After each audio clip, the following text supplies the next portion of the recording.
for no Siamboy Mobibia Joe Amwakwaba Edoba Hytvgh eso Yorke FM and you may not see and some Mahuda Yabuano Yansaka way. Shannon Society as a send off for my money for that so. I got to train you at the Ebayana. What did they do?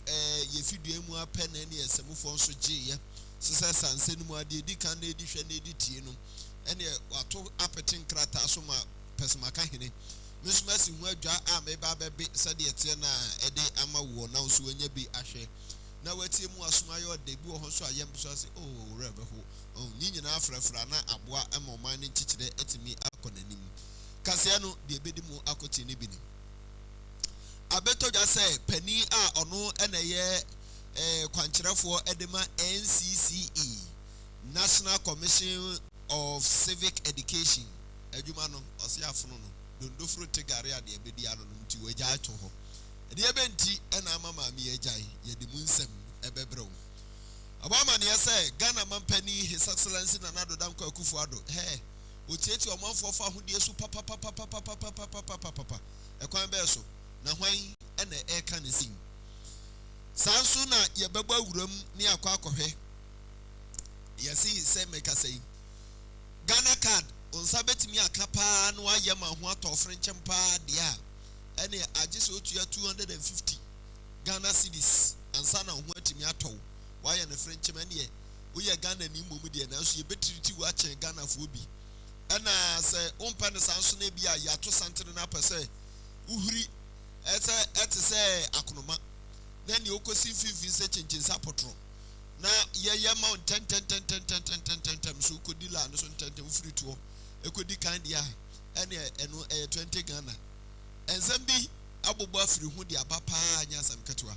A Munsem Yabani say bede ye be sanim at the amount. Abu Shafo and Sam become Winum who any Abuano, I yes who could ya. Near de Babasum said you may know see I can't see war Hytvgh eso. Yorke FM. Na Afi Yanshay. And Penisa Okotosa Bodomosia Patasu and any pemu. Nemum Obina Tabini Nidina Quaqua Yantam ho. Nana you may be on them Caswan and Potem Mukofodia, any atom that you may be. Atimani Munina Ubamus or baby on them ho. Oh, no foul rotten team bed says any more bussy. Nenantiano, or Conny left, right, or chinning yabu not to take into you. That's as a bano, Anajonowana. What Tenasiani and Waya and Lele. Obia piano anaju. Nene what's your heart and token about it? Oh yes, Manenko Ecomicu. Obia piano anaju anakra. Nene you mrenu. Omwa Yahuya and the aso. Oh yes, come on. My yet making Kakas abandoned the mano. Asadaka sia patch or boy, dear Mudru. Yanfa and comma Yorke State. Waman sasia for see I know Casa Jumam who be in who near Sassi. Oh, now yes, some more boy Naswata Sasia, one until I send on answer by Unyachi. Sassina for pa. A branch idea Unya Twasasia, not as bedding Cassia, and Timia through Metris to Bomadin on San County. Adams Boutique. Bomadier, Tadiano. Baby a quacquia wedding, and to man in your many Adams Boutique near Quaccofa dear free. And also a boy and palm. Said you make me and a barco for dear. And Yahumatro for did you man a barco page and temptuously 0243 708 485 0243 708 485. Sarabo Hotel, your choir wedding in your Pehone Baka receptions. Event organizers, baby, our person you event in a patchobra. Yenya no contemporary so environment near Fepa. And after so who say swimming pool medicatedly. Yeah, a draw one of my more being in Ujaria to say yes, more the pa. We are no alcohol tom panoso, pano, toss on that do say to say yes, or to Brunin Paso, fine pa. 0242 22 22 92 0242 22 22 92. And you make a down Roman almost shares in a mere decasian eba besum walking come for you may me, His Excellency. Nana Pame Usu Nana Tino. Di Achim president ye twa ho aba ye ba nsem ni nkyire mu ye bisa ne media ma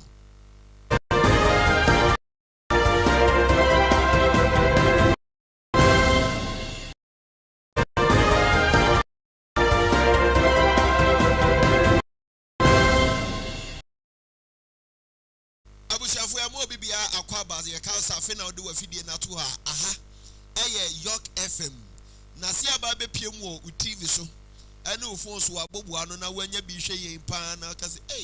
brante we pa mo news esri pa no eno aseda kase ne yedema Hytvgh omo na atabli yen sa akonoma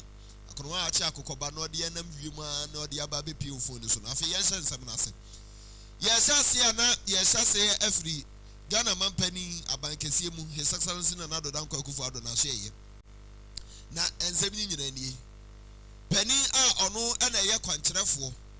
ede ema National Commission of Civic Education Trinity abone say NCCE Penny oda no eye Josephine Nkrumah na besa afim pim mienu ene dunsia 2016 ana Ghana mampani dada His Excellency John Dramani Mahama ebo ni din ese ono ene nkoye Penny kwankyerefo no na no boss na ansa na obekokura no na Penny oda no eye ewura yire Charlotte osai na yema no so efiri ho ede ne koye abato ejumako ehwe abato nsam so no omo titinani ede ne ko da no nti na amasa akwan na babede ho na ene yema no so ape ne ede ne ko gina ho so ne ono na omehwe no tototo niema emfema NCCE fo na ana mameje penie ebetena si di ne djuma o Ghana mampani His Excellency na nado dan kwakufu ado ba no kra wansesa no ene ohwe na djuma pane ne sade oye ne niema o se o na so we oboa pa na djuma so konkan tie ne ye nya no ono anya djuma ye na djuma kra na se no kasa die watura kra ta tintintintintin di akwa pie mu abankesie mu eche se adwuma no wajai sisi ade ontimi nya bio na de ama ontimi nya bio nyina ne se ECOWAS ama ne dibere foforo ya pegya ne mu ade no akwakoye ambassador ede ma Libya okwakosi ECOWAS no anamu Liberia kafra Liberia ono ena akwakosi ECOWAS nyina anamu ewo Liberia sisi ade apegya ne dibere mu na oni se eni baako to baako de emfani mienu ehwem nti sese ne de betimi aba ne se obejai Ghana adwuma ne de ato ono wakwa akofa sa di brekase ye ayede ahye no animunyam yi na wakwa akoye okopie mu abankase mu one Ghana mampani His Excellency na nado dan kwakufu ado kasa an offer with ECOWAS. I sought your blessings before I made a final decision on whether or not I take up that offer. You graciously gave me some wise words and asked me if I thought through what the decision I was going to make, and I said yes. Following that conversation, certain processes have gone on, and as we speak, I just offered my letter of acceptance to ECOWAS to be the ECOWAS ambassador to Liberia.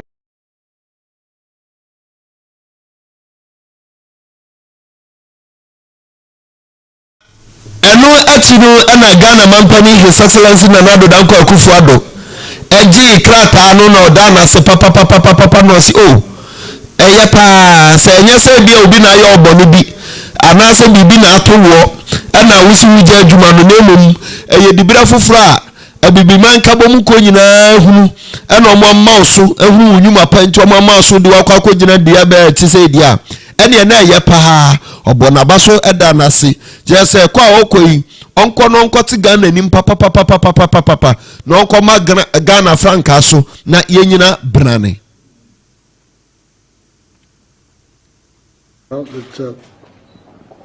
This is a job you're going to go and do and bring credit to yourself and to us, your country, Ghana. So I have to wish you the very best of luck. You're taking it up at a time when I am also the chair of ECOWAS. So both of us are carrying the country on our shoulders at this time, very much so. But I want to wish you the very best of luck.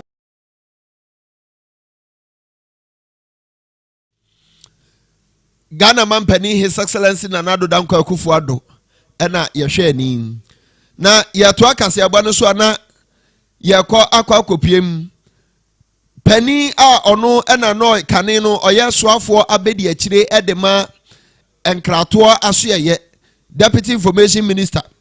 Dini Onimonyamfo Felix Kwachi Ofosu ena ekase. Na o say Ghana Mampani His Excellency Nanado Danko Kufuado ebedi aban bra edi kan no asama efiri nanumu baaye ka kire Ghana fo nyina say be citizens no be spectators na che say ye nyina yenya aman mapa nya say ye beye behwe adefo na ene ohu say ne ma konkan papa na ne mpre so mienu no ubie wa no na o kan asem bi na ante ne da na ne the security agency ne de ababeti yaw so ene ensanchurofo na nsan kura watititi bia we ni atonsa fra no ma enam sokra ma ananu adakura no acha mehene a wo mra hye bedwa fie abanso na Kingsford Bagman right honorable ekura be kasa ho sa posifo nyai sa dwumadie no omudie no na emwa ema kabima menka bi enkosoro kura na eno na onimonyamfo yi ekasa se Ghana Mampani anza Ghana ban kura nam sa security agencies ni so eti omanfo ne fa hodie so papa ka onu adi kan say enka yenya citizens ma yenya spectators na afidie o say ka kire yen bio odene ne ye eni ni su ne ban e ka sa kire yen say yen nane enko spectators ma yenya citizens bio. Other issues of governance. Look at the security situation that we have. You have a situation where government itself is at the forefront of abusing the rights of its citizens. People commit crime with impunity. I mean, you in the media, I'm sure, are sitting on tenterhooks now. You have a situation where, based on what you say, if you say something that even turns out to be misleading, you could end up in court with the potential to go to prison. But that is not laws, specific well, laws. but those are bogus laws. Well, apartheid was a law until some public-spirited individuals got rid of it. Indeed, President Akufo-Addo, the criminal libel law was also law, was it not? Did you not shout from the rafters that he detested it and had it repealed as Attorney General? So how come that he is happy with the law that... Abusiafo onimonyamfo Felix Kwachi Ofosu ono ena kane no ye information minister no asoye no ono ye deputy information minister ewo ehonum na yanto aso na yekọ akopiem edom kuma ewo mra hye bedwa fie ana omone na muam de omote ho ana omote sa omanfo kasa huhu ensem bi hye omobo ene e twansunu mo enhye wo koko wo atwan ya mwa no say na edanyum na omanfo tutu ne sei ene ne omoti omhugu monte so na omukọ na ya to santene no bisa sa na de na ekoso ha no say o Ghana card and say well ene yenhwe de na ekoso de ha mu bia mon kasa nkyere yin ene omanfo hye ase so ye ntwamu ana adai na omo sase aburuburu mu ana omo che say he say ubeye Ghana card pa ma ho atowa ohun santene ya to yi ewa pa so person ye Ghana card no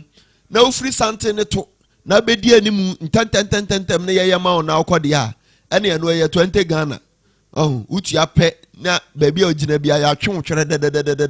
de sampra seka de bodamfo sebi na ye de akwa shela anim na ni wadi su kakra no akwa ye Ghana card ebi a wo mpe se ubedi santene ne nsoso na mom o person wo ho no mananka ene ntentem pa so ne aye de abrawo o sisi ana aba eno no 250 Ghana cedis 2.5 million na emra se bedwafo eti ya penom se afeli Ghana sa ne san ho Ghana card di sha se kora no ne ye ne kwa eye free na ba ne san ena entoto e be ne ye ne sha se ye Ghana card agiska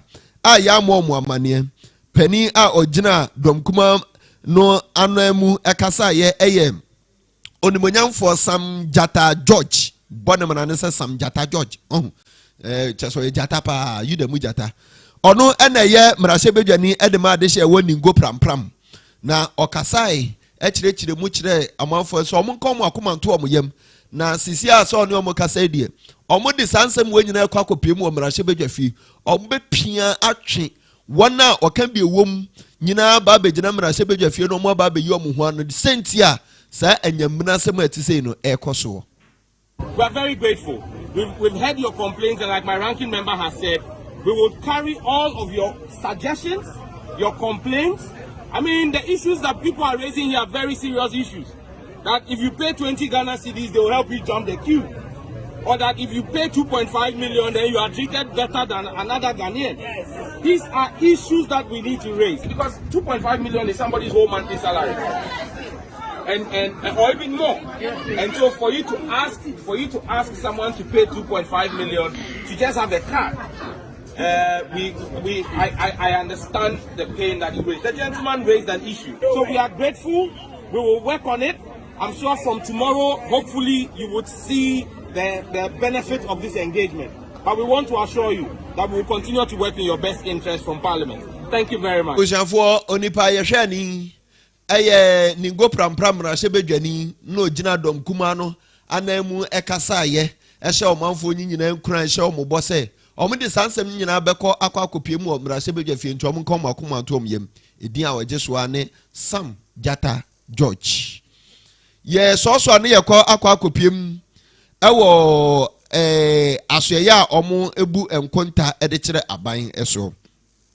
na ubepiem wo oman Ghana mu a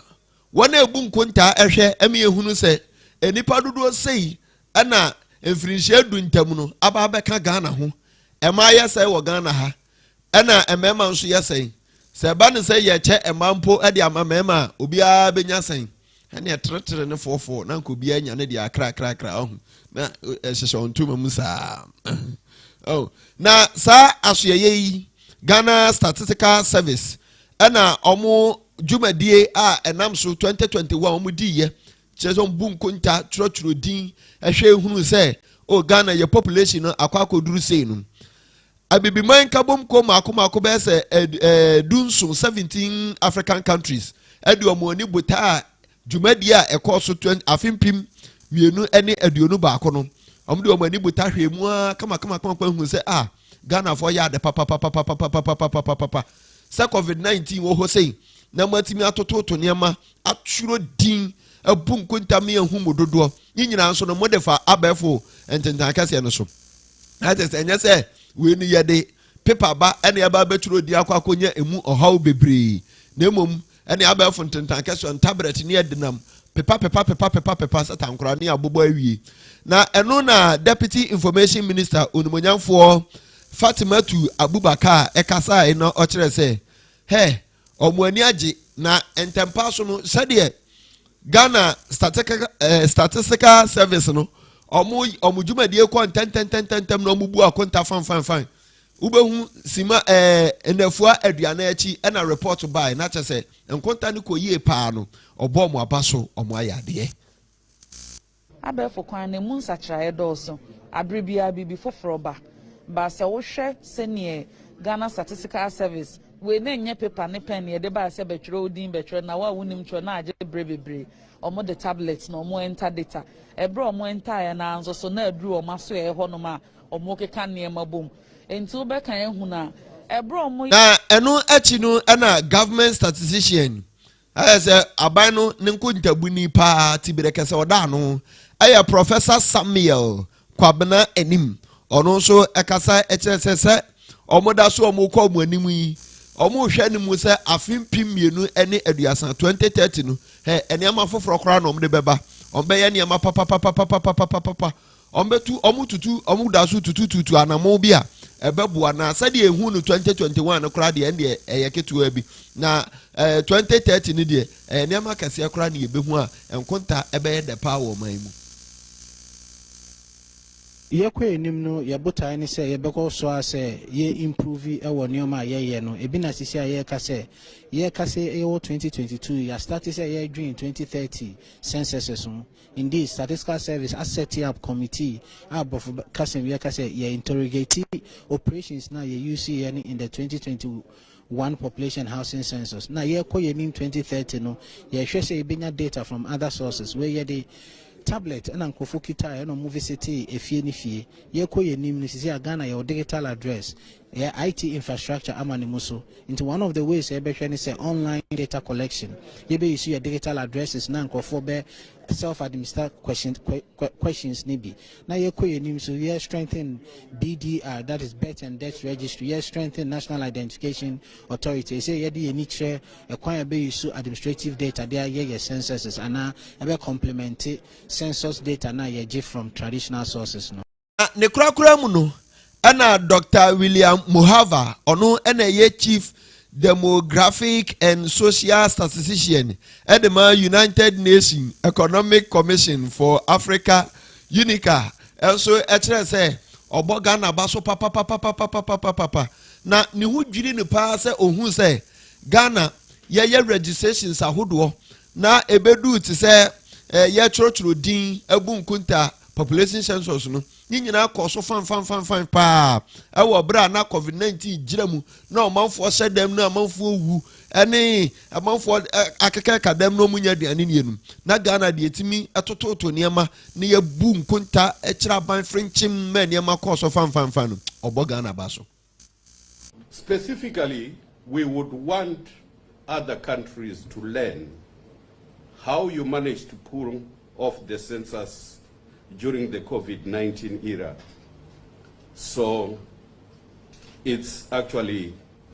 a record that most of the countries postponed their censuses and some have even postponed them indefinitely, but you managed to go ahead. Abusafo nipa yashani na okasa ye Dr. William Muhava. Yanson free wana yamrai. Abaino ehwe enimu se de obi biara wo ho a na onum ensuo te se vortic water anase wudidi wa plastic ahodo mu anane o maso a oyiwe no ato abonten ba bia pebia no agya mu ato ho no se wa de enkra yensa aka ene amane a yede bebo wo ene se ba be ye criminal na che se be ye ade a yenyintum eti amra yebde emra ekọ mra se bedwafie akọ tintim mra de afa ho a sei wa wonam a ubeto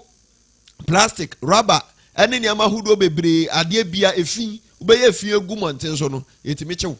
posi hu a otimi chew akwada hu otimi chew obi obehu bia sai bia wanom nsuo wugya atofom abonten na bia tototo niam egu abonten sa akeke no ye be chew pa a enye asem ketewa na pani a ono na eye minister edema environment science and technology soafo ono na ehwe yen eniema atwa yen ho ahia abefo abobremu ene abode mu nyansapemu onimonyamfo Dr. Kwaku Afriye ene boss amane na o boss amane na wo bra wakwa enyumako bi a omoye plastic companies ewo enkran no kwasa no de saa amane nyina tu dwa sese de Ghana efi no adoso kankan enkran ha efi gata bu no adoso pa sese obi anhwe no nsiesie na no ada crowd to say Greater Accra Regional Minister Abelanchi Operation Clean Your Frontage that is a prepara wanimu na wanimu nti uye ni yanko wanimu nti yana wanimu nti na ho entimi ntop zedie yensiesie yanimu ami yanimu atede a na ne wonam na unumu nsuo na ade to abonten so a eno so e offense eti amara pa ye bechew omo de no aye bordering on criminality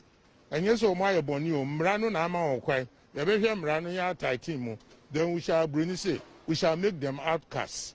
We will not criminalize them, but we will try to mu na we such an idea where now we ba na nana etapu show that say see na kofa and no one will say you are near veering towards criminal. At least at the very least, no way outcast, deviant behavior. Sani ebe describe one. Na ye jai sa suban boni no. Ye litter your whole environment with plastics no.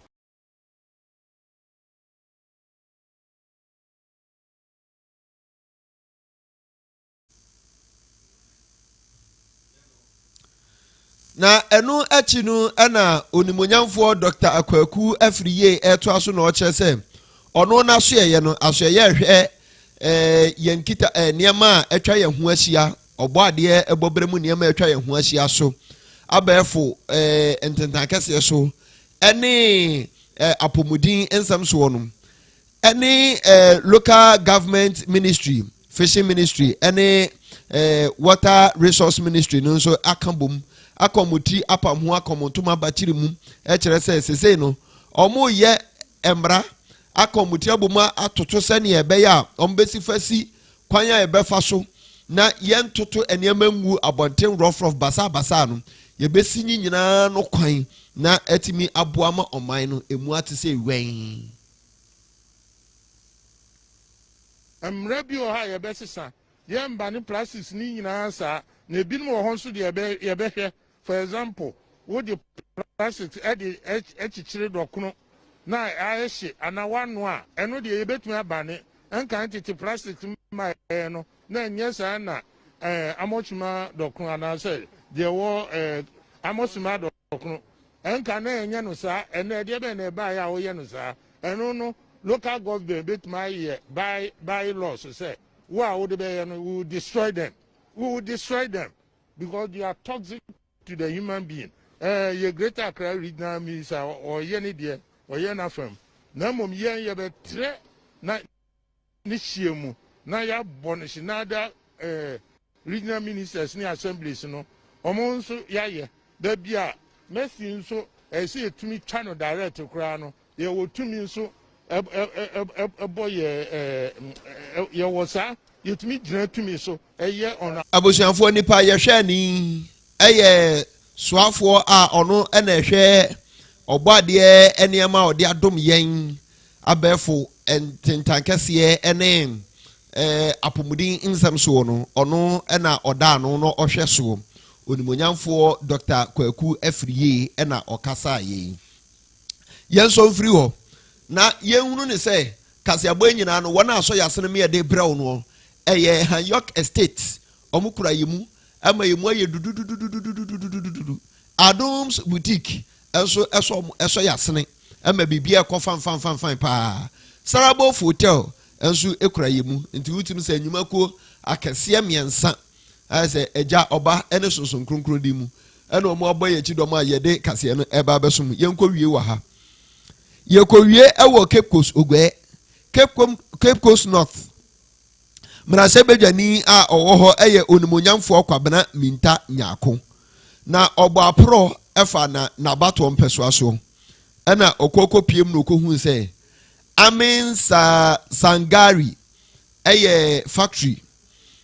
na sa Amin Sangari no enam eniama na enko yie ewo sa adwumani mu nti no na enam so ema empanimfo ebetu mu kyerɛkyerɛ bam enipa na ye adwuma wo ho be te se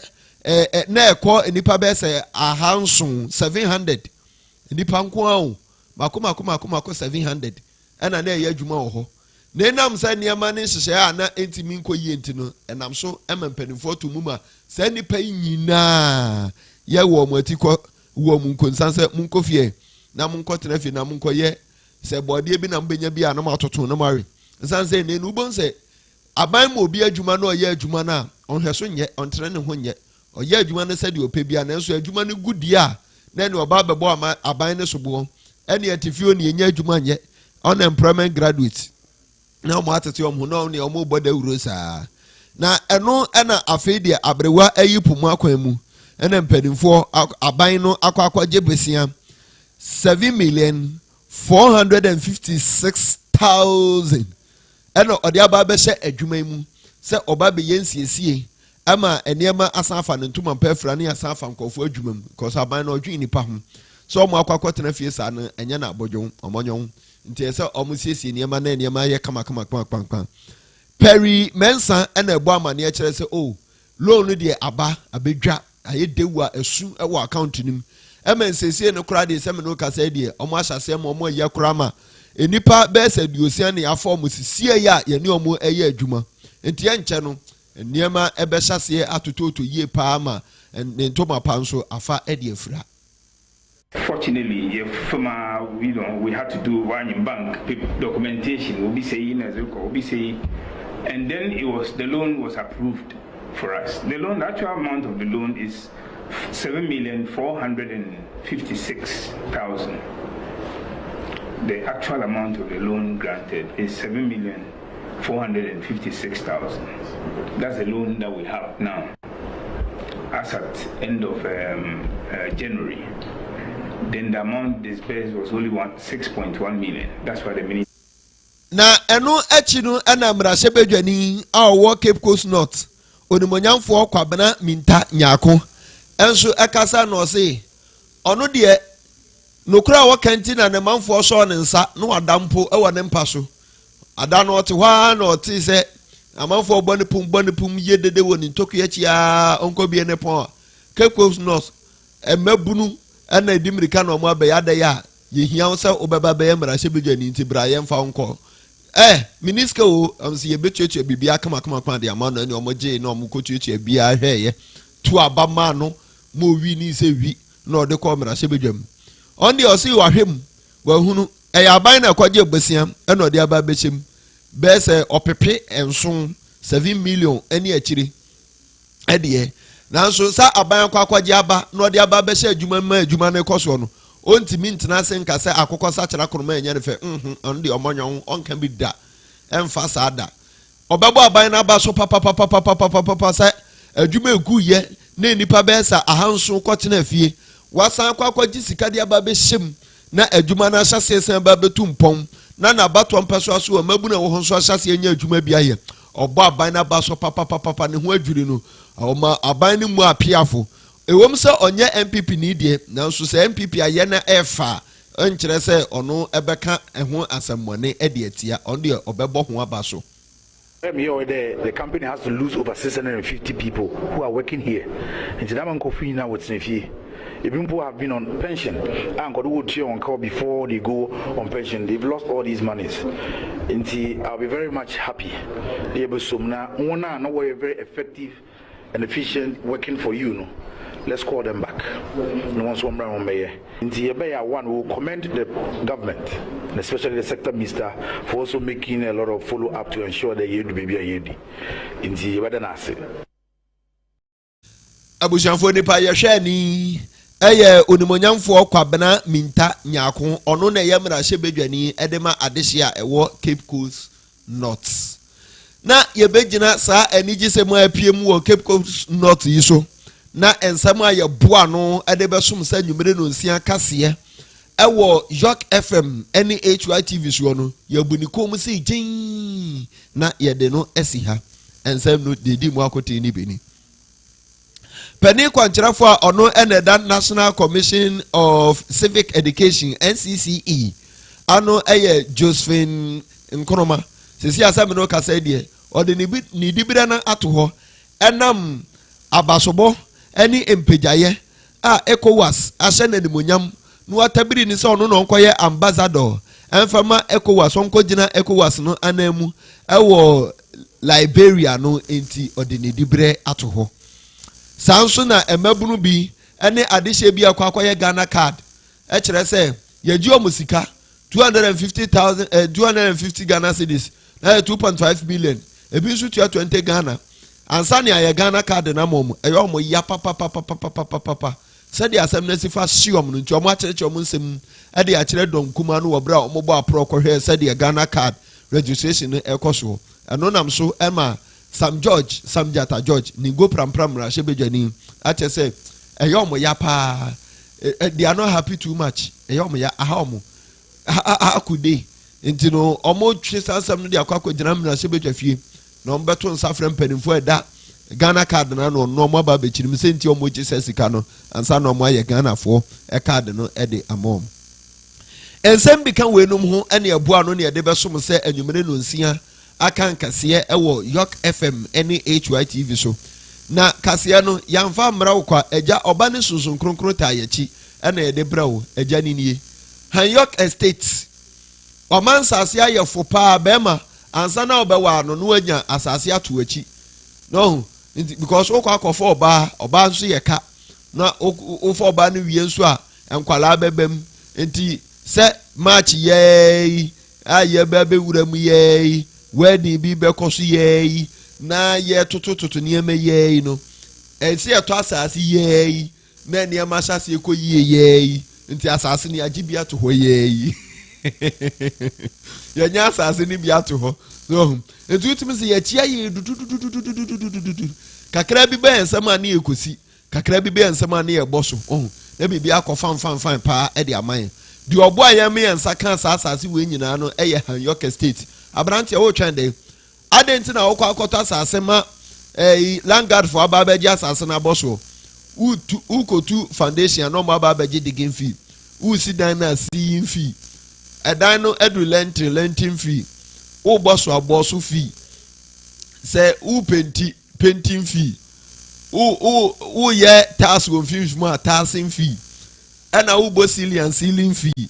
wobɛ trem fee wosi gating fee kyɛ sɛ bibia wobɛyɛ wɔ asase no so bi ɛbɛgye wo ho fee adɛn asase no na ɛtɔ ma wo papers kora wokɔyɛ kora paper fee adɛn mepatwɔ gyae na bra han Yorke estate nneɛma wɔ asase papapaa na ntadeɛ a ɛde kɔyɛ wedding nyinaa maakyi yɛyi nsɛm na meka no ntadeɛ a ɛde kɔyɛ wedding no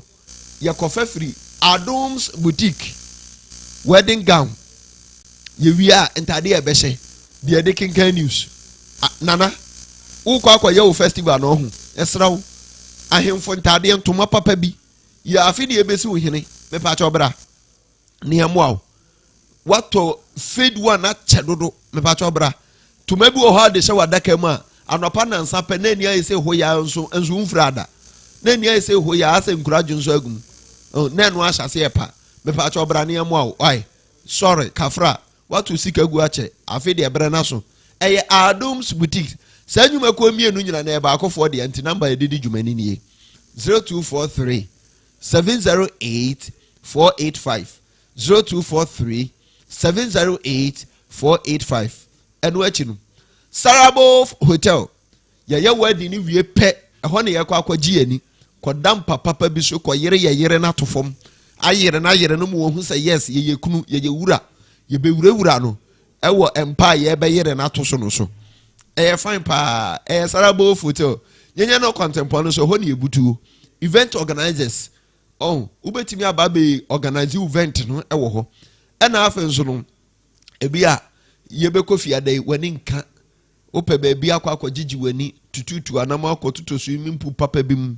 wobɛntumi sɛ medicated one paa yɛsɔne so de nneɛma frɛfrɛ mu hu sɛ yes nsukoro gyene na woda mu yi ɛyɛ Sarabo hotel wei nyina ɛhɔ na wobɛhu no 0242 22 22 92 0242 22 22 92 ɔmo ɛna ekura yɛ mu ɛmɛ yɛde anwumere no nsia aka nkɛseɛ no ɛbɛsom ho ɔkamafo Clement ɛna yɛde yɛfa abɛɛfo ntentan kɛseɛ no mu ɛkɔ pie mu ɛne Facebook YouTube ɛne baabi a wotimi hu yɛ wɔ TV no so no nyinaa aseda ne ɔkamafo Clement ɔno korɔ no nso na ɔyɛ asɛmufo no ɔsɛ mu ɛna deɛ nkyɛ na dondo ɛnso yɛ Benedict ɔno nso ekura yɛ mu sɛ menhyia the triple action any new screen nyinaa aseda kɛseɛ nkɔma adwuma wura owura ɛne owura yere sa akɔdeɛ nyame nhyira mo paa MD Emmanuel Ankra ɛne abusuafo nka yɛn nyinaa ɔkenkanfoɔ anwumere yi ɛyɛ me His Excellency Nana Kwame Owusu Nana Tino di achim president